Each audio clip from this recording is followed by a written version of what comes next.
Wow, the progressive voice has done it again. He's simply done it again. Now he's called out Kyle Kalinske, who I thought he really looked up to, for not calling out Joe Rogan. The progressive voice is really evolving. I was supposed to appear on the Progressive Voices channel a couple days ago, but he has been grounded by his parents because of comments about Joe Rogan. Progressive Voices parents are big Joe Rogan fans. No, that's misinformation. Let's get to the Progressive Voice. So Kyle dropped a segment over on his Secular Talk channel. It's from his Crystal Kyle and Friends podcast that he hosts with fellow co-host Crystal Ball. Now, one of the things that people have been very critical towards Kyle Kalinske over is that he has not criticized Joe Rogan for all of his various misinformation. His stupid politics takes now, it appears he's taken a full right-wing turn. But more specifically, he's gone completely bonkers over the coronavirus, spreading lots of vaccine misinformation and lies. He calls out the media a lot for their COVID misinformation, that Kyle, I mean, but he refuses to say anything about Joe. Now, this video here is titled Sam Harris Blasts Podcasters Pushing COVID Conspiracies. Quote, "It's insane." Crystal, Kyle, and Friends is obviously already a very popular segment, already having over 20,000 views. I am assuming this will cross at least 80,000, but probably 100,000. Sam Harris is a member of the intellectual dark web, former member actually. He turned in his membership card already. But he is somebody who resents what has been done by people like Joe Rogan and them. Brett Weinstein, he's been beefing with them a lot, calling them out for their COVID misinformation. So I want to play you guys the clip of what Sam Harris says here because I think it's important for understanding who Sam Harris is talking about, because that's really the main question here. And then also, obviously, a little bit of Kyle talking here, because the fans of this channel, the video, actually turned on both of them, and it's going to be for a reason that I'll tell you after you watch the clip.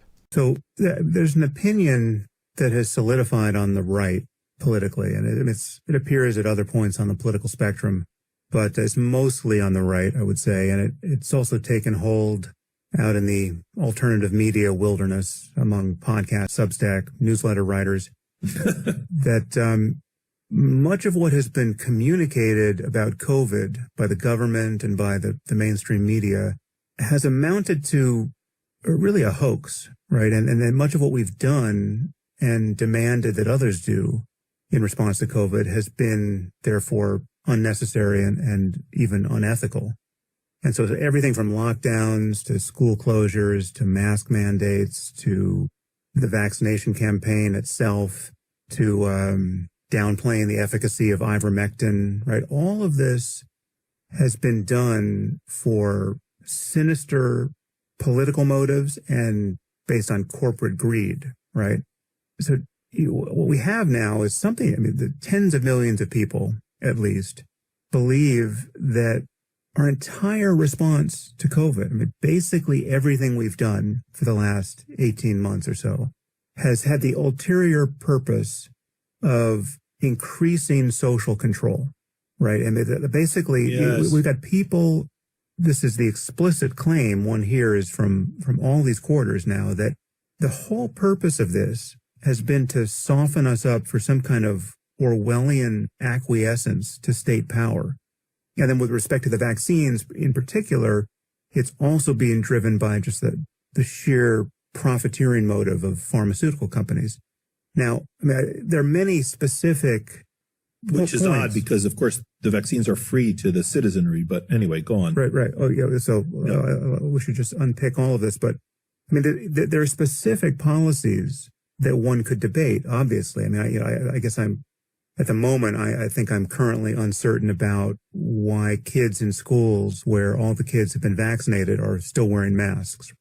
I think you could wonder about the wisdom or necessity of that, and I'd like to talk about that kind of stuff. But it seems to me that this basic idea, which has, again, it's infected, these are not just uneducated rubes who believe this, and I'm not talking about the QAnon cult, although obviously this includes the QAnon cult. But I'm talking about many people who are quite smart, several friends and colleagues who have prominent podcasts, right, have fallen into this paranoid picture of what's going on. And that, there are extreme endpoints of this paranoia. There's the idea that Bill Gates is putting tracking devices into us with the vaccines, right? I mean, so there's the crazy end of crazy. But it seems to me that this basic picture, even without the craziest flourishes on it, is more or less insane. I mean, the idea that we are dealing with something akin to the Chinese Communist Party here, and that all COVID-related policies have been implemented merely to abridge our freedom politically, that does strike me as patently insane. So I will say, I think he's, at least in part, talking about Brett Weinstein there, because Brett has gone heavy with the ivermectin stuff, and I don't know to what extent he's downplayed the vaccine, but he's leaned so heavy into the ivermectin stuff that at the very least it's like prioritizing that over talking about the efficacy of the vaccine. And I mean, look, Now, I had actually done a video about Sam Harris calling out his former intellectual dark web buddies.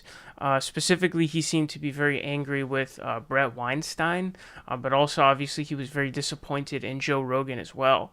Now, Brett Weinstein went fully down the rabbit hole of being, COVID conspiracy theorist, pushing ivermectin, weird like vaccine efficacy concerns, very bizarre. I personally didn't expect. Enough from me.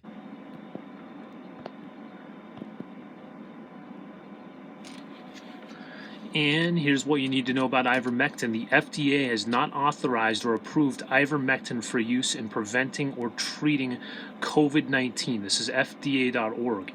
And humans or animals. Ivermectin is approved for human use to treat infections caused by some parasitic worms and head lice and skin conditions like rosacea. Currently available data do not show ivermectin is effective against COVID-19. Clinical trials asserting ivermectin tablets for the prevention or treatment of COVID-19 in people are ongoing.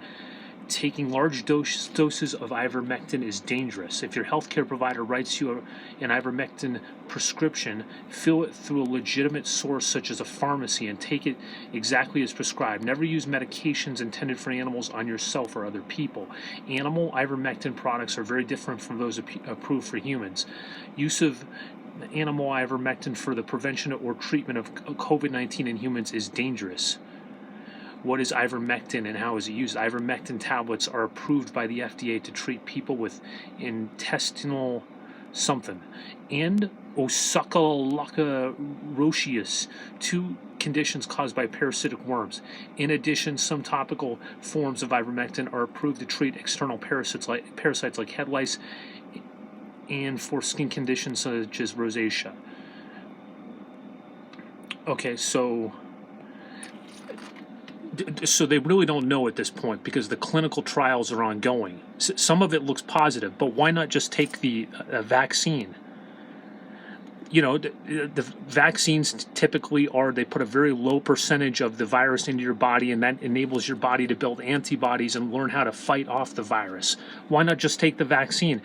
I go to that Worldometer site every single day, not every day, but most days, just to look at, the death counts and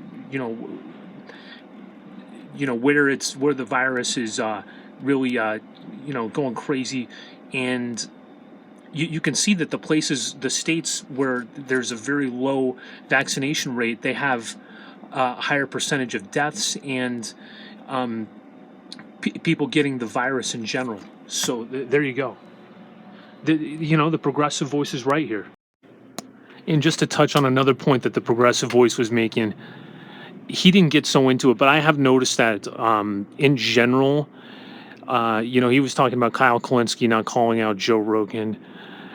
I've noticed when others have platformed them, they're very reluctant because it's money in their pocket, and it's like they gave him a platform, they gave him a place to talk. They're very reluctant to criticize it. You look at Jimmy Dore with Tulsi Gabbard. Now, he platformed Tulsi Gabbard, but Tulsi Gabbard, a prominent politician, went on his show several times.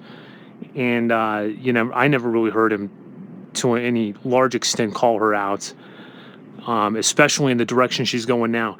So, yeah, you just have to keep it honest, right? And you can't. It almost seems like you can't even cohort with these people because then it you aren't as honest going forward. So no more. Good job.